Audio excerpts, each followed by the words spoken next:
Assalamualaikum warahmatullahi wabarakatuh.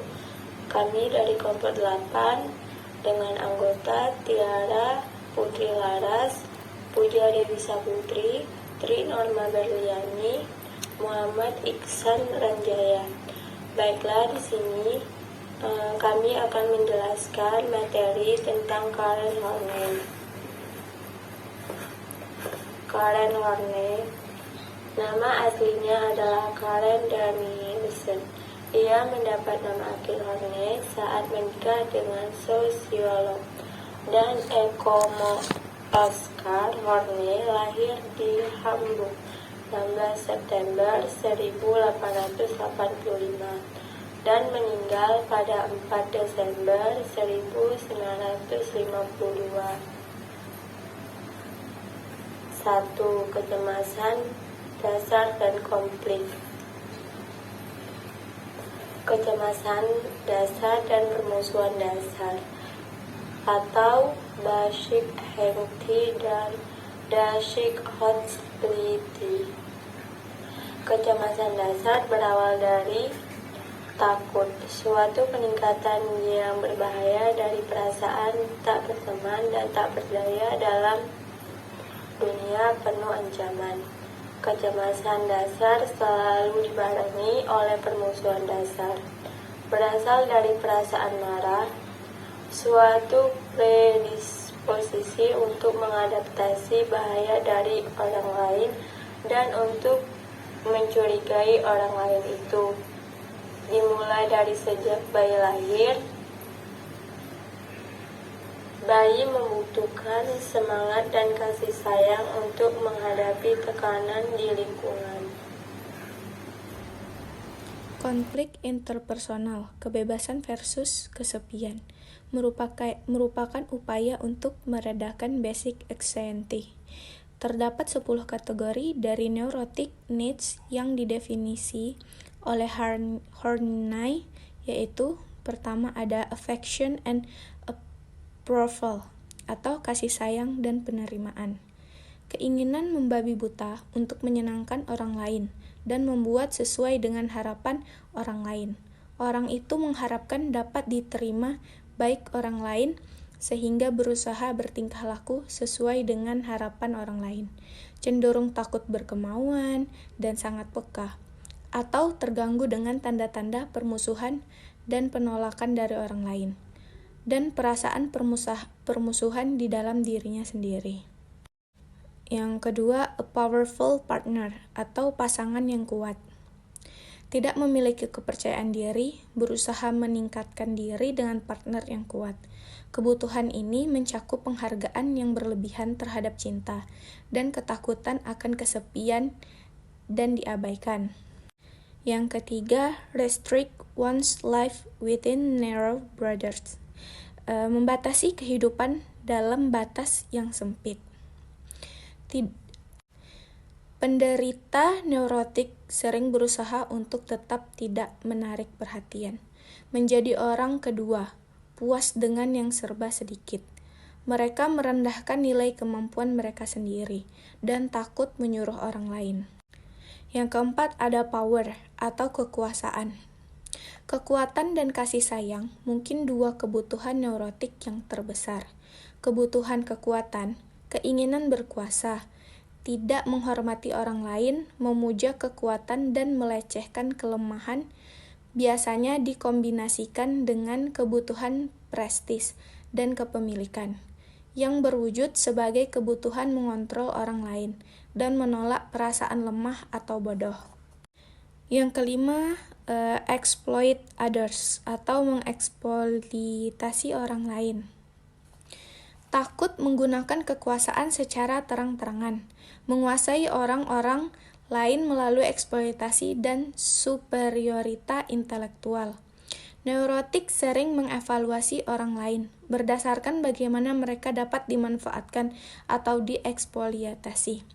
Pada saat yang sama mereka takut dieksploitasi orang lain. Keenam, social recognition of prestige atau prestise. Kebutuhan memperoleh penghargaan sebesar-besarnya dari masyarakat. Banyak orang yang berjuang melawan kecemasan dasar dengan berusaha menjadi nomor satu, menjadi yang terpenting, menjadi pusat perhatian. Yang ketujuh, personal admiration atau kekaguman pribadi, yang biasa disebut dengan pribadi yang dikagumi. Mengidap narkotik, memiliki gambaran diri melambung dan ingin dikagumi atas dasar gambaran itu, bukan atas siapa sesungguhnya mereka. Yang kedelapan ada ambition and personal achievement atau prestasi pribadi. Penderita neurotik sering memiliki dorongan untuk menjadi yang terbaik atau penjual terbaik, pemain bowling terbaik, pencinta terbaik.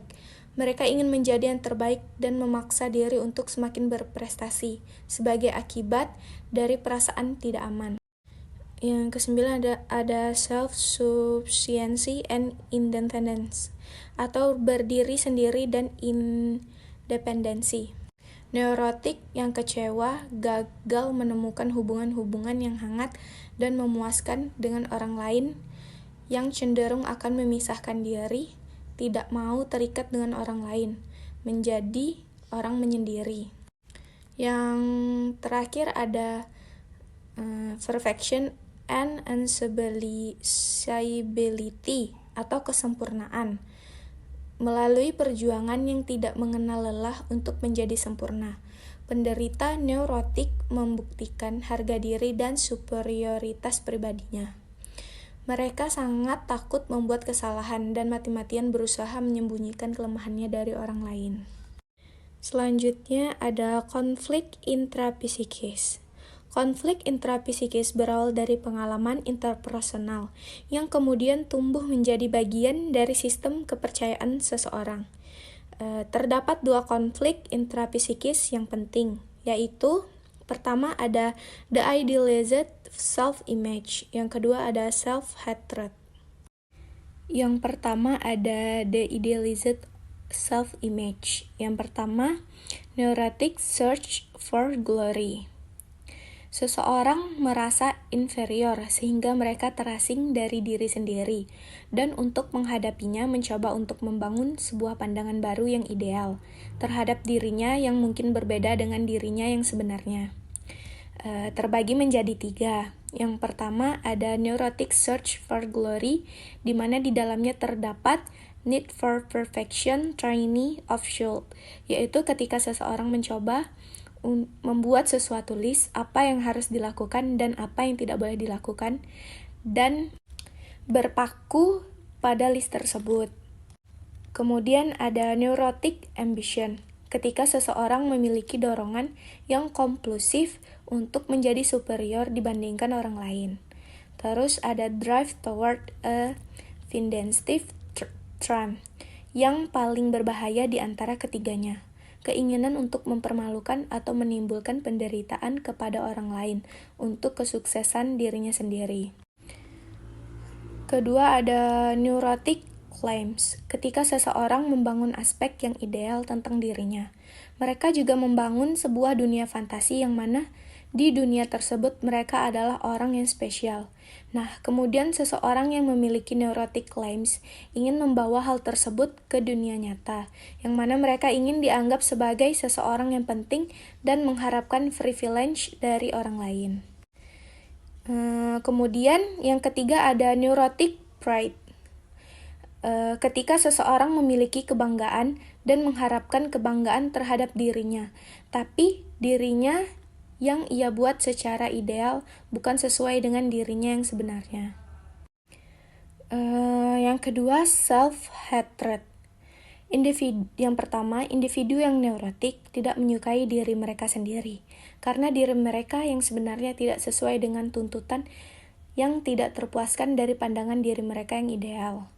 Yang kedua, secara garis besar, self-hatred dapat diekspresikan dalam bentuk self-contempt atau alienation from self.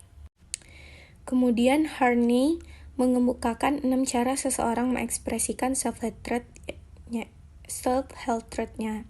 Yang pertama ada a relentless demand of the self, yaitu seseorang mencapai kesempurnaan yang tidak masuk akal untuk diraihnya.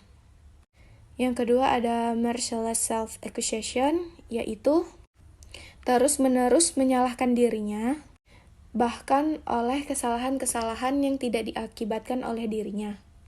Kemudian yang ketiga ada self-contempt, yaitu ketika seseorang merendahkan, menjelek-jelekan, dan meragukan diri mereka sendiri.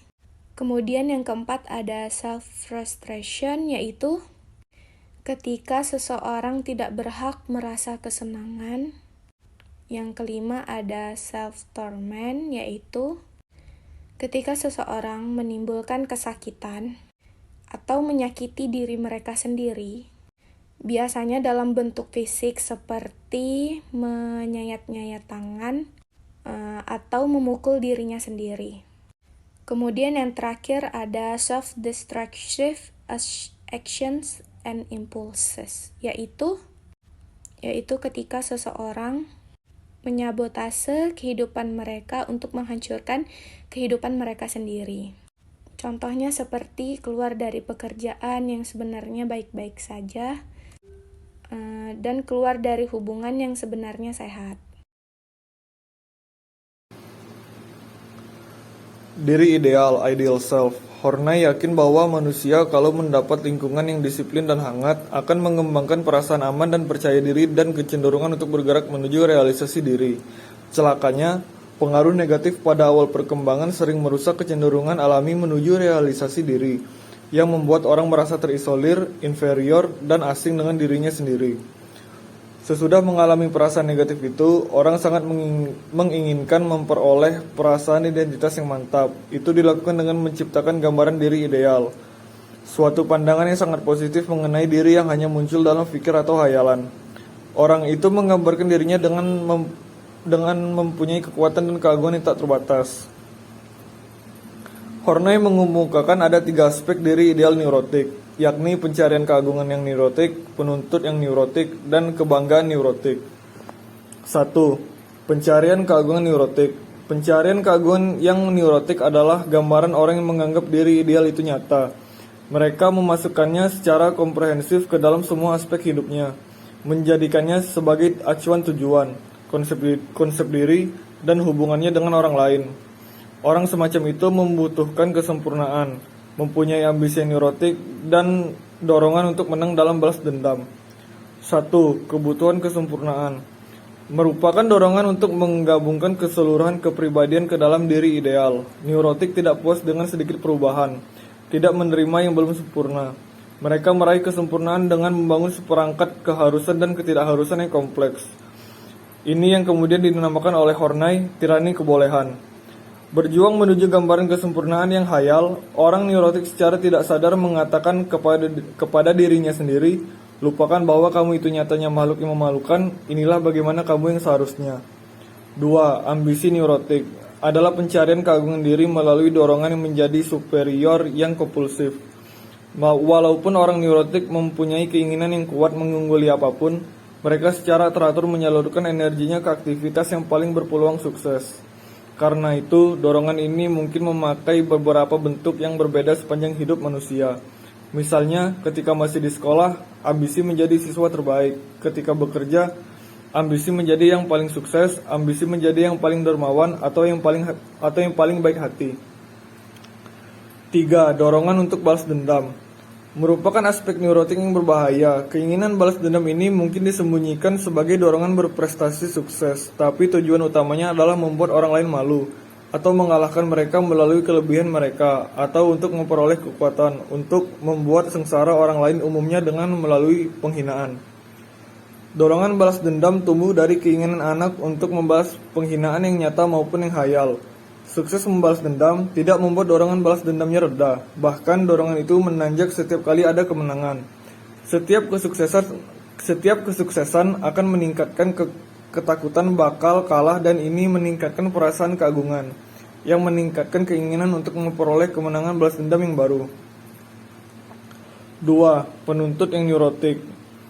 Pencarian keagungan dengan cara membangun dunia fantasi, dunia yang tidak selaras dengan dunia nyata.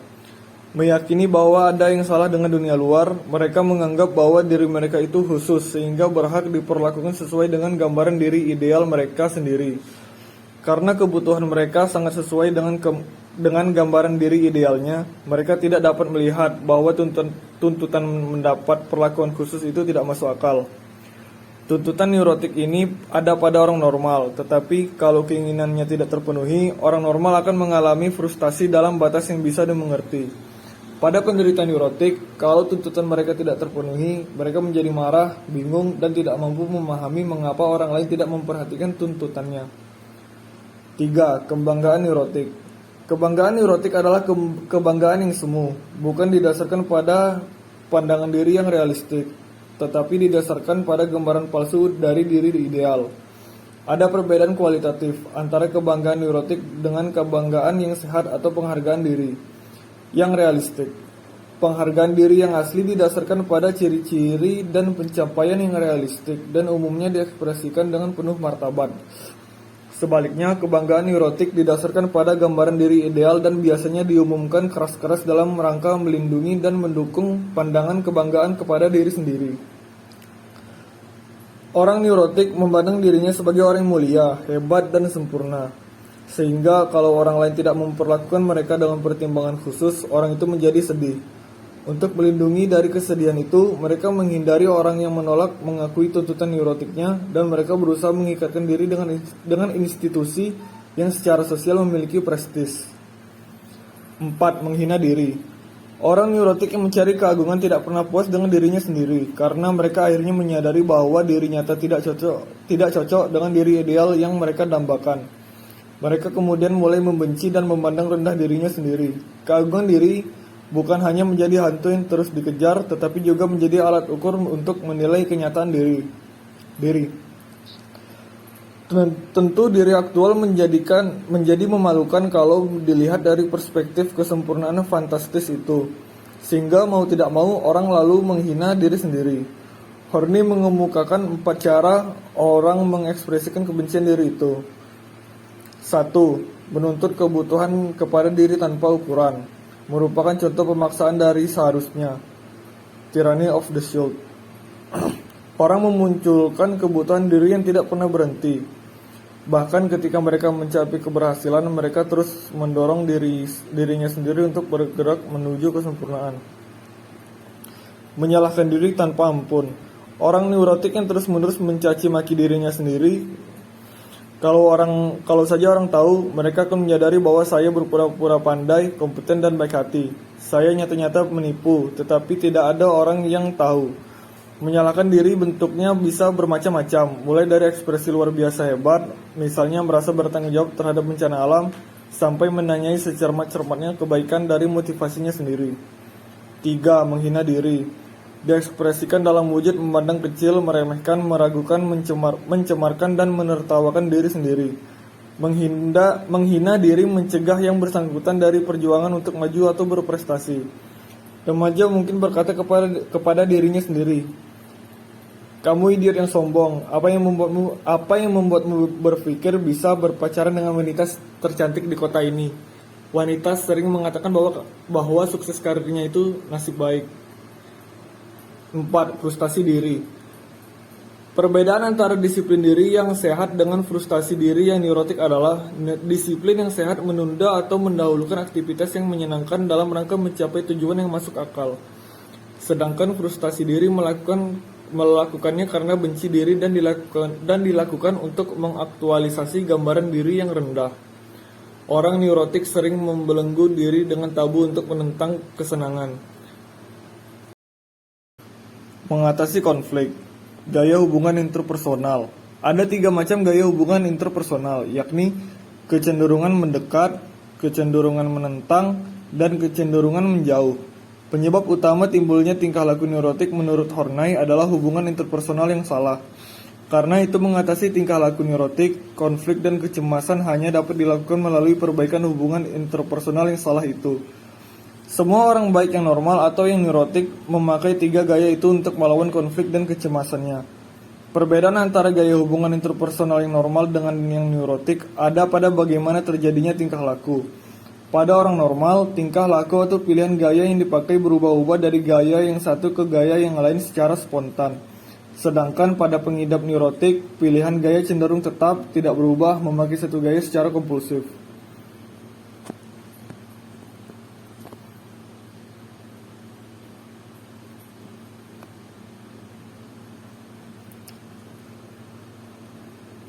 Satu, bergerak mendekat orang lain. Orang mendekati orang lain sebagai usaha untuk melawan perasaan tak berdaya. Orang yang merasa selalu kalah atau mudah kalah menjadi sangat membutuhkan kasih sayang, penerimaan, dan atau membutuhkan partner yang kuat yang dapat mengambil tanggung jawab terhadap hidupnya. Horney menamakan kebutuhan ini sebagai ketergantungan yang tidak normal, sebagai lawan dan saling tergantung. Kecenderungan neurotik mendekat orang lain melibatkan strategi yang kompleks karena mencakup keseluruhan pikiran, perasaan, tingkah laku, keseluruhan gaya hidup seseorang. Itu adalah filsafat hidup. Orang neurotik yang memakai filsafat hidup semacam itu memandang dirinya sebagai orang yang mudah dicintai, baik hati, tidak mementingkan diri sendiri, sederhana dan peka dengan perasaan orang lain. Mereka bersedia menempatkan diri di bawah orang lain, menempatkan orang lain lebih cerdas dan lebih menarik, dan menilai diri sesuai dengan pikiran orang mengenai dirinya.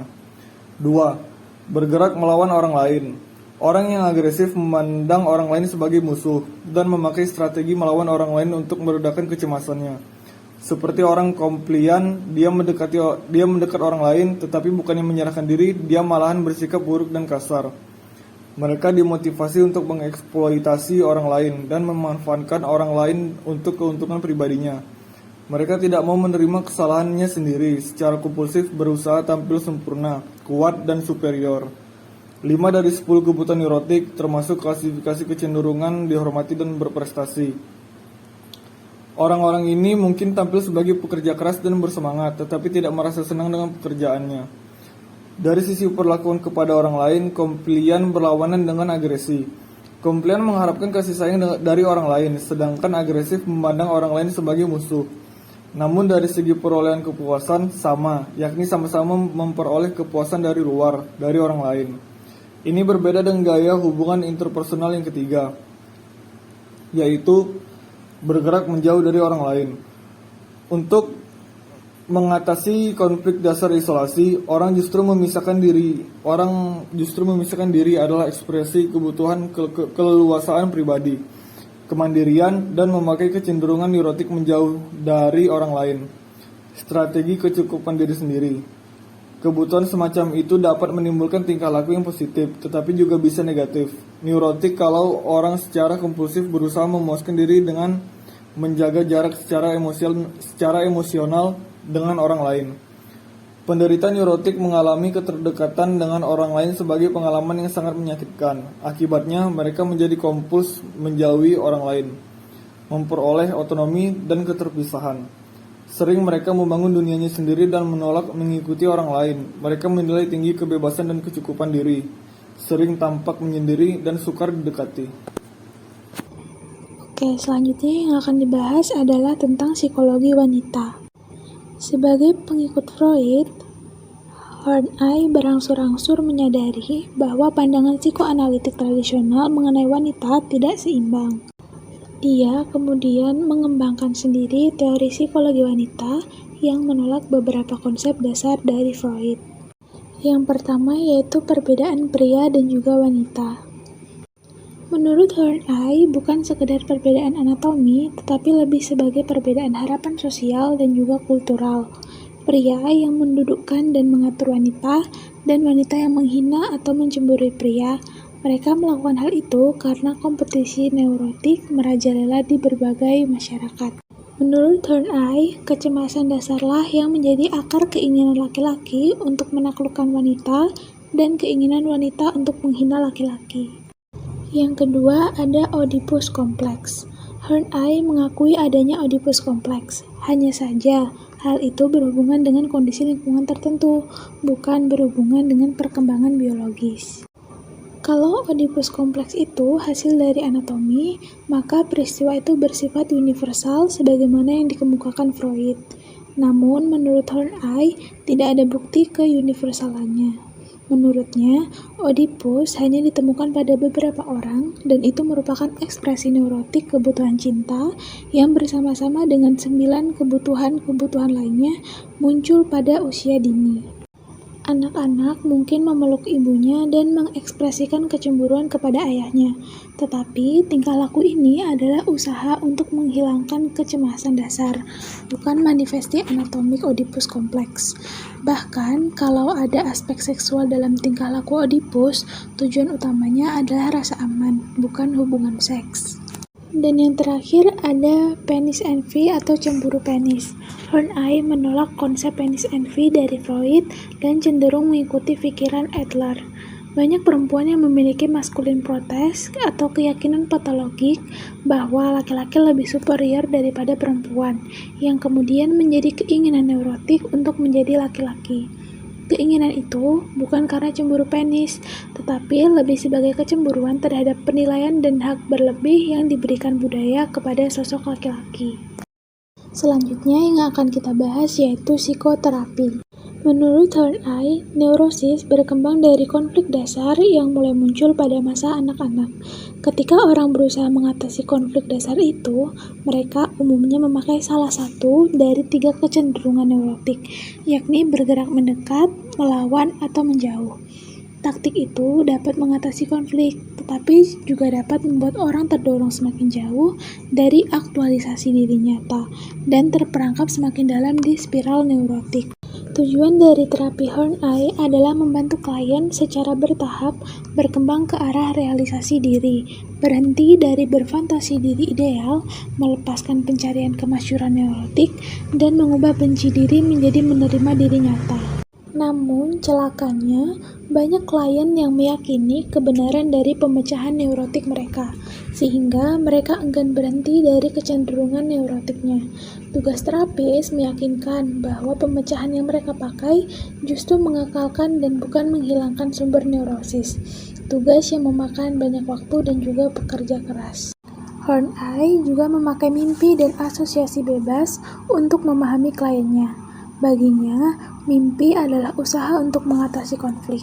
Kalau terapis dapat menginterpretasi dengan tepat, dapat membantu klien untuk memahami diri nyatanya secara lebih baik.